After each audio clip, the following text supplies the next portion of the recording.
love the chase and the hunt, and I set the pace when I'm running. I always take what I want and I always give it 100. Don't need a bank, no I'm funded. Play the game like it's nothing. I'm always thankful for something. Don't take for granted, stay humble. Now wake up!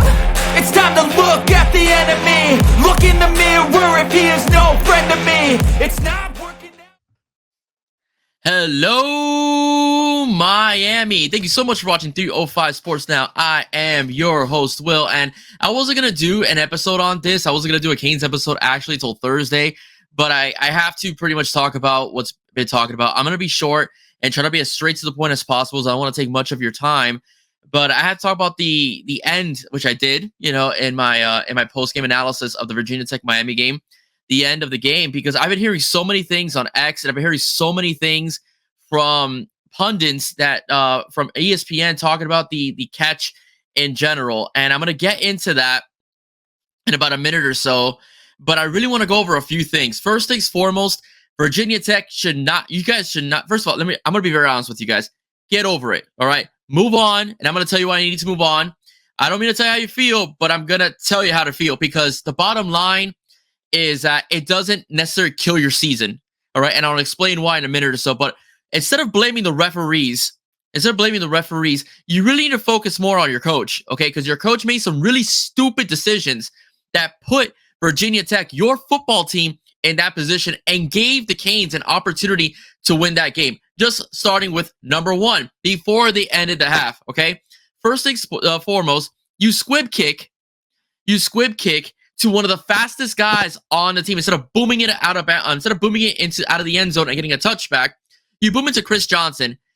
Thank the Lord that your guy, one of your special teamers, I don't know who it was able to get a piece of the ankle or a piece of the shoelace, because if he passes that defender, Miami has 6 points on the board. Okay, Miami has 6 points on the board, and the lead is a lot smaller than what it was heading into halftime. That's number one for starters, okay? Number two, you get a big-time interception that Elijah Arroyo had to knock the guy, or tackle the guy from across the field. It was a pretty good move by Elijah Arroyo, our tight end, and puts you in very good position. The Canes were able to withhold or weather the storm, no pun intended, weather the storm and force a field goal situation. Your kicker had been booming it from up to 56 yards. So it's a chip shot. So what does your head coach do?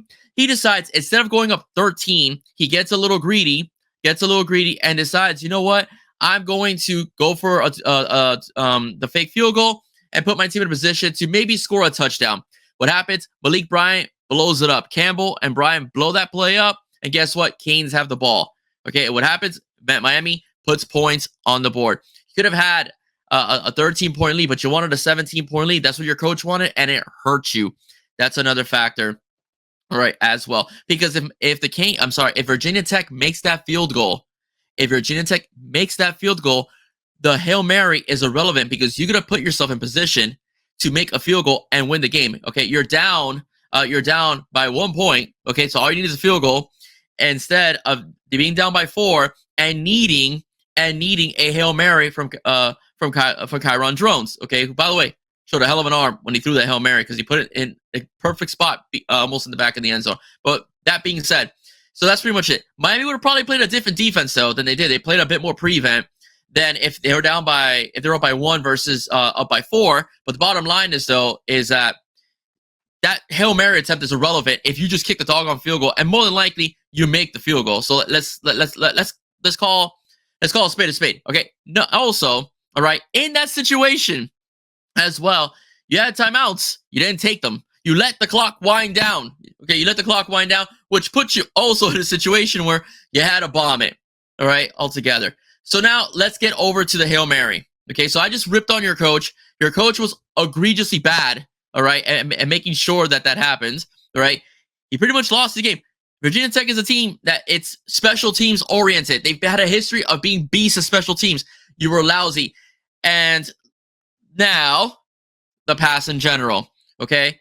I personally think it wasn't a catch. Okay. The rules are the rules. The guy touched the ball while it was kind of not in play, sort of in play. Well, out of bounds, game over. I understand why you're upset, because the whole argument of being inconclusive, the refs should never have called a touchdown. The refs should have automatically called it incomplete pass, checked it out, and then reversed it if they needed to, instead of being put in a position where they're taking away a touchdown. Okay. I don't care if Felton had two hands on the ball. There were a lot of hands on that ball at the time, including one of our players who was out of bounds as well. There was some movement. He lands and the ball was jarred out, whatever the case may be. There wasn't clear possession. Or there wasn't really clear possession. All right. The player was out of bounds. Game over. Those are the rules. The referee should have never called that a touchdown. Should have never called that a touchdown. I'm sorry to tell you this. Okay. But what really irks me, and I'm going to get into the pundits, really irks me, is I saw on ESPN, you had college football guys. It's not just me saying it. It's outside people also saying it wasn't a catch. Wasn't the Canes homer over here. Right? It was outside people saying it wasn't a catch. So what ends up happening? Okay, in that situation, all right? You have people on ESPN saying, well, I don't think it was a catch, but it was irrefutable, so they should have it should have not called it. So you think it wasn't a catch. You, by the rules that you agree were followed by the referees, who didn't call the greatest game either, okay? On both sides, I thought both teams got hosed on a couple situations, especially with penalties, all right? You think, well, the referees got it right, but they shouldn't have reversed it. They shouldn't have reversed it anyway because it's inconclusive and they're taking away a touchdown. That is the stupidest thing I've ever heard.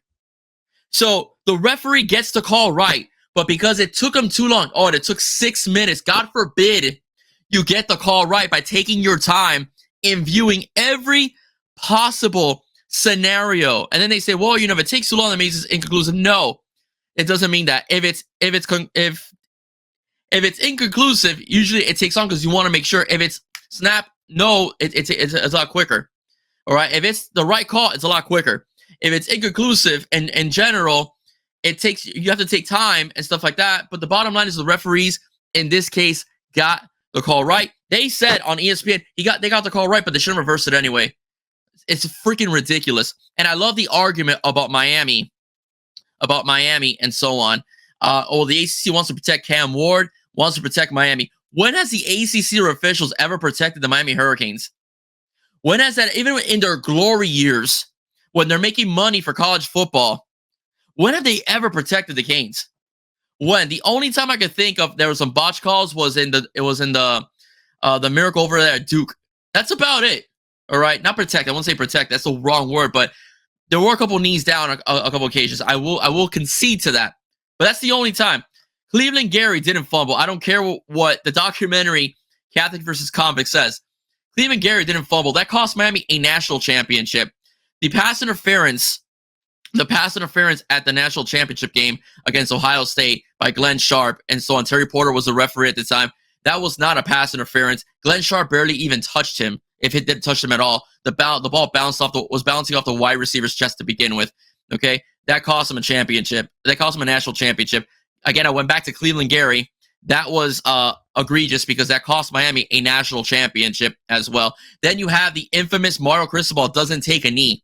Right, the infamous, which by the way has been the coaching blunder that everyone always talks about, but no one talks about the fact that Don Chaney Jr.'s arm and forearm was down. That Don Chaney was down and the ball was ripped out before while he was down. The referees also ruled it that the call would stand, that it was a fumble. Let's not also forget that the wide receiver in the Georgia Tech game slid about a yard to half yard before entering the end zone. That should have stopped the play right then and there because the wide receiver gave himself up a little bit too early. Let's not forget that. Let's not forget those missed calls that Miami got screwed on. And Miami was undefeated at the time, coming off a high of being 4-0, beating Texas A&M. Tyler Van Dyke was considered the darling of the ACC.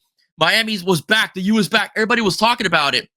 But Miami still loses. The referees in general, Mark Cristobal's boneheaded decision, plus the referees and so on making mistakes on those calls cost Miami the game. But no one talks about that. Everybody talks about Mark Cristobal's knee. The only people that talk about the fumble in general are Canes fans.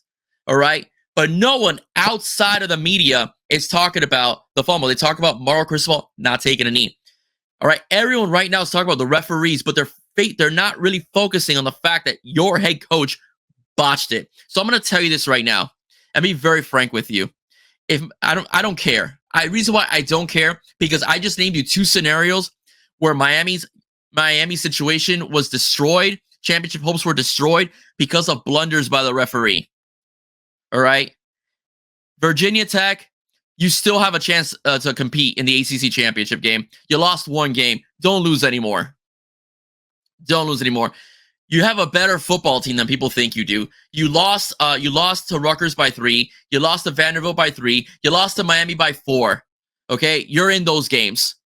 You're in those games, and the adjustment from the second half offense going into the first half helped out. I see that continuing as well. You have a running back and 2 that's going to play on Sundays, and you have a defensive end that's a first-round pick. You're gonna be, if you play your cards right, and you start fast, you're gonna be okay. I'm not saying you're gonna go and play the AC championship game, but you have the ability to compete. You lost one game, move on, deal with it. The same way we had to deal with Jaw Tech last year, you deal with Miami this year. Even though I do think that Miami, that was an incomplete pass. I'm sorry to tell you, and I'm not just me. Other people outside of the Miami media circus are saying the same thing. So deal with it. That's all I really gotta say about that. That's all I really gotta say about that. So in the end, I'm being short, straight to the point. I don't care. Move on. It's a young season. It's your first ACC game. The same it was for us. If we would have lost to you guys, we'd have to win out. You're gonna have to win out as well. It's an open ACC, guys. It really is. So the bottom line is, though, enough. You lost. Kings are 5-0. Vatech is 2-3. Now it's time to let not that happen again. Okay, Miami needs to learn, and hopefully they learn that they gotta take every team seriously, like they're Florida or a big time team. And Vatech has got to make better decisions in terms of what to do on the field of play. And that's it. And that's it for both of us, ladies and gentlemen. That's it for my rant. If you like what you heard, please do not forget to like, share, and subscribe to 305 Sports Now. Want to give a special shout out to my boy Chalupa Batman. Please watch one of his watch alongs. He's got one of the Armwood defensive backs just recently on his show. Check it out. Great guy, great content as well. And I'll be doing an interview with Alex Dano this upcoming Thursday, in which I'll be talking about the Virginia Tech game and also Cal as well. Guys, God bless. See you soon. Go Canes. Don't forget to subscribe, guys. All about the U. Bye-bye.